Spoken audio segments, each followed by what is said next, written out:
आज बहुत दिनों बाद पुरानी इंग्लिश की वो नोटबुक खोली तो वो गुजरा हुआ लम्हा आंखों में फिर से उतर गया और पूरी शरीर कांप सी गई और आंखों से आंसू टपकने लगे। बात 11वीं के बाद 12वीं की है। स्कूल की पहली क्लास थी। मैं काफ़ी दूर से साइकिल से स्कूल जाता था। स्कूल में एंटर करते ही मेरे फ्रेंड चिल्लाए, अबे तेरी चैन खुली है।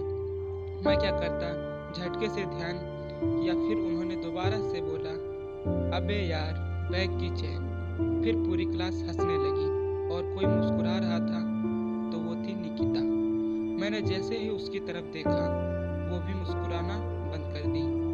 कुछ दिन ऐसे ही क्लास चलती रही। कुछ अलग था तो वो कि वो जब मेरे तरफ देखती तो मैं नजरें झुका लेता और कभी मैं उसे देखता तो वो हल्का सा मुस्कुरा देती थी और उसकी वो स्माइल जिंदगी के हर खुशी से कीमती थी। क्लास में छुट्टी के बाद घर जाते टाइम मैं उसे बिना देखे जाता नहीं था। वो तिराहे से अपने घर की तरफ मुड़ जाती थी। मेरी आदत थी हिंदी लिखने के बाद ऊपर से लाइन नहीं खींचता था। उस दिन हिंदी के टीचर से नोटबुक चेक कराने गया तो सर बोले कि लाइन क्यों नहीं मारे। मैं बोला, सर लाइन मारना जरूरी होता है क्या? सर बोले, हाँ। क्लास हंसने लगी और कोई सबसे ज़्यादा हंस रहा था तो वो थी निकिता।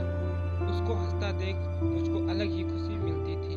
मैं उसको देखता ही रहता था और किसी ना किसी बहाने उसे हंसाता रहता था, पर उससे कभी कुछ कहने की हिम्मत नहीं हुई। पूरी क्लास को लगता था कि हम दोनों एक दूसरे को प्यार करते हैं।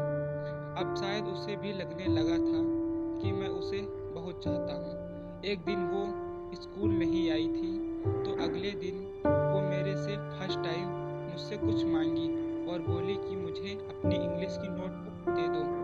मैंने कहा ठीक है, इंटरवल के बाद ले लेना।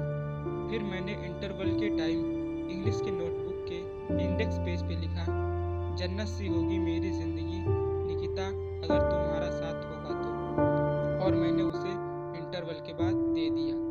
मैंने उस दिन की लास्ट क्लास में उसे देखा पर वो मेरे तरफ ध्यान नहीं दी। फिर उस दिन स्कूल की छुट्टी के बाद हर रोज़ की तरह उसे देखने के लिए मैं तिराहे पे वेट कर रहा था। मेरे फ्रेंड्स भी थे। वो साइकिल से आई और मुझे देख के मुस्कुराई और बोली कि तुम्हारी नोटबुक मेरे डेस्क के ड्रॉवर में है और जाने लगी। मेरे फ्रेंड्स बोले कि वो तेरे को प्यार करती होगी तो तेरे बुलाने पे पीछे मुड़कर देखेगी। मैंने भी निकिता को आवाज़ लगा दी। उसने मुझे पीछे मुड़कर देखना चाहा और उसकी साइकिल के सामने एक ट्रक उसकी साइकिल से टकरा गया।